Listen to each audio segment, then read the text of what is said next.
Hi, it's Liz, and I am here to wish you a Merry Christmas.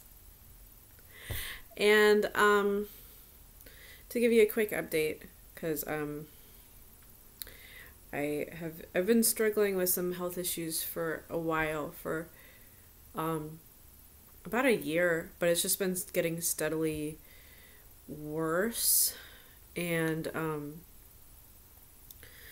so I finally got some imaging done, an ultrasound, and it found that I do have a, I don't know, medium sized growth in my uterus, which in and of itself doesn't explain, it wouldn't make sense as the cause for a lot of the things that I've been experiencing, but it, unless it's cancerous, which we don't know if it's cancerous yet.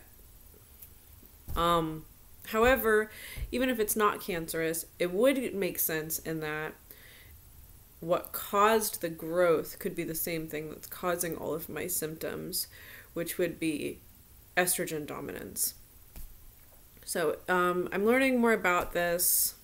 I'm not a medical authority, but it's a hormone imbalance that causes that can cause a whole host of symptoms, and I've had a whole host of symptoms. Uh, Basically, I'd put them in the categories of gastrointestinal stuff. So basically, like acid reflux type, almost like GERD type symptoms, as well as IBS type symptoms. So there's all that. Then there's the brain stuff and like nervous system stuff. Like, I've been having hot and cold and hot cold sensations sweeping across my body sometimes, dizziness, vertigo, dysautonomia, confusion, fatigue, tons of anxiety, just all the time. It's getting worse and worse.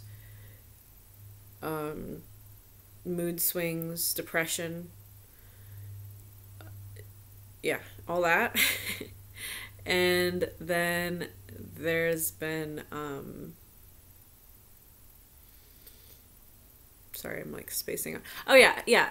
Then there's all the kind of obvious like pelvic related stuff, like obviously, like, menstrual type pain, but starting to happen over more and more of the month.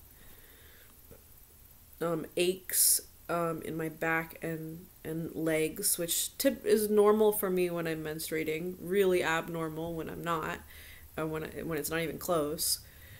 So that's been weird. My periods have actually been really normal, but it's just all this other stuff, all this other like clearly hormonal stuff that's been happening. That would be sort of more understandable if it was just PMS, but it's all over the map. It's all over the month at all times. So yeah, it's basically like that. Oh, and migraines. I forgot the migraines. And part of the gastrointestinal stuff is that sometimes I just basically can't eat. Like I'll barely eat anything all day for days. And it gets to the point where I'm like shaky and just can't really function because I just haven't, been eating enough. But I'm still gaining weight. My last appointment, I gained 10 pounds, which is wild because I have stayed steady within the same like 5 pound range for almost 10 years. So that's weird. So whatever is happening with my hormones or whatever, it seems to be accelerating. And I guess just what I picked up from really briefly reading things was that some of the gastrointestinal disorder can actually cause there to be more estrogen in your system somehow. Now, I might be wrong about that. I'm just learning about this. And I still don't have confirmed like what my hormone levels are. There are some things I've been experiencing that are not consistent with estrogen dominance, but a lot of it is.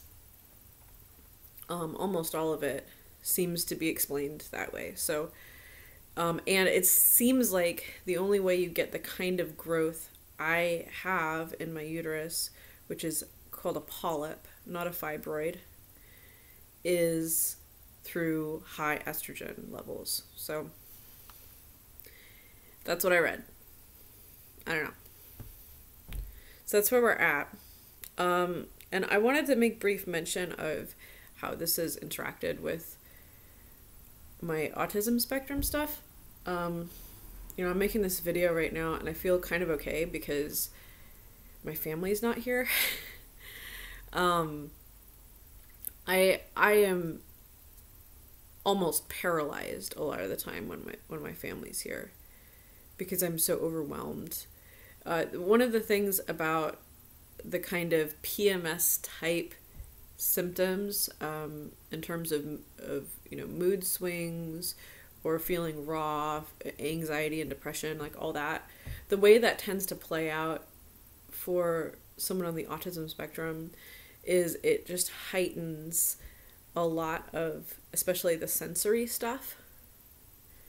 And I mean, basically it makes all of my autistic traits a little bit more extreme, but especially the sensory stuff. Like I burst into tears earlier because I was already feeling kind of overwhelmed, and then I'm starting to tear up again.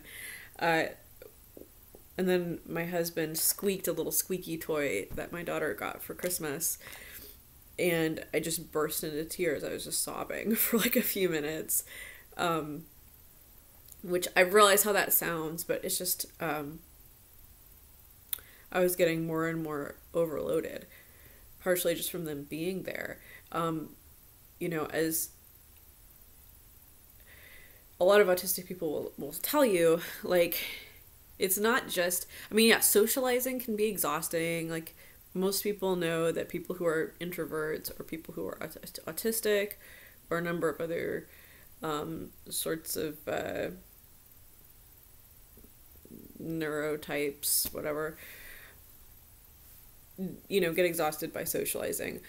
But even just having people there, even if I'm not engaged with them socially, is exhausting. Like, it's hard and it's anxiety producing because they're more, well, for one thing, they're creating more sensory stimuli. They're walking around, they're talking, they might, especially if they're a little kid, come over and touch me. They are visually taking up space and moving around in my visual sphere. They might do any number of things like make food or, want to play music or watch a movie. All of that stuff adds more sensory stimuli, right? And then there's just the fact that, them being there creates this element of unpredictability because you don't necessarily know exactly what are they going to do next, where are they going? Are they going to be in your way? That's really distressing for a lot of people on the autism spectrum, like having people in the way when you're trying to do things, when you're trying to go somewhere, just walking around the house, having somebody in the doorway, having somebody coming, in the opposite direction that you have to, pass through some sort of narrow area, or who's coming up behind you, or who, it's just the variables of it. It creates a lot of stress. And if you're already in a place where you're kind of raw and sensitive and you don't have a ton of mental energy to deal with it, it is, you just can't, and you just will tend to melt down or shut down or just stop functioning, in whatever way. It just becomes impossible. And my sweet husband was kind enough to clean the house because the house being dirty was overwhelming for me. Just the textures of there being grime on things, or, you know, just, I don't know, it's just been, I'm just so much more sensitive than I'm used to being to all that kind of stuff. I'm used to being able to stay pretty calm and level-headed, and I just can't, and it's really hard with a little kid. So yeah, that's what's up with me. It's a window into my experience. But I did get a lot of nice things for Christmas, and I'm very appreciative of the spiritual aspect of this day. I wasn't able to get to midnight liturgy last night, but this is a good holy day. So I'm really glad I get to spend some of it by myself, and not just curled up in a ball and crying.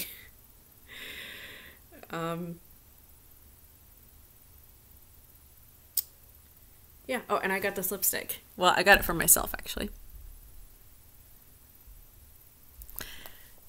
It's part of this new line from ColourPop, called Hola Chola, which I wouldn't claim to be a chola. I'm not about that life, but I am a quarter Mexican, and this color really works for me, so I really appreciate it. So Merry Christmas. If you want to, also, just by the way, if you want to discuss, like, if you're having similar kinds of issues, like, I'm not a doctor, I can't give you medical advice, but I'd totally love to, like, you know, talk about, you know, your experiences or things that you know that have helped with hormone imbalance, or anything. I would love more information. I'd love to share with you, so just comment. All right. Talk to you later.